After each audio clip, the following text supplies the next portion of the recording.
ছান্দোগ্য উপনিষদের প্রথম খণ্ডে ওম ধ্বনিকে আদি বা প্রারম্ভিক ধ্বনি বলা হয়েছে।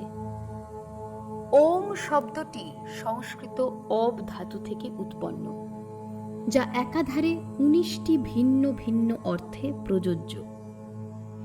এই ব্যুৎপত্তি অনুযায়ী ওমকার এমন এক শক্তি যা সর্বজ্ঞ, সমগ্র ব্রহ্মাণ্ডের শাসনকর্তা, অমঙ্গল থেকে রক্ষাকর্তা, অজ্ঞান নাশক ও জ্ঞান প্রদাতা।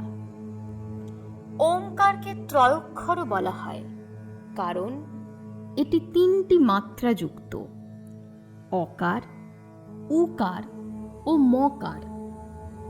ওকার আপ্তি বা আদিমত্ব অর্থাৎ প্রারম্ভের প্রতীক, উকার উৎকর্ষ বা অভেদত্বর প্রতীক, মকার নীতি বা অপিতি অর্থাৎ লয়ের প্রতীক। এক অর্থে এটি সৃষ্টি, স্থিতি ও প্রলয় সংঘটনকারী ঈশ্বরের প্রতীক। সেই কারণেই শব্দকে বা নাদকে ব্রহ্মজ্ঞান করা হয়।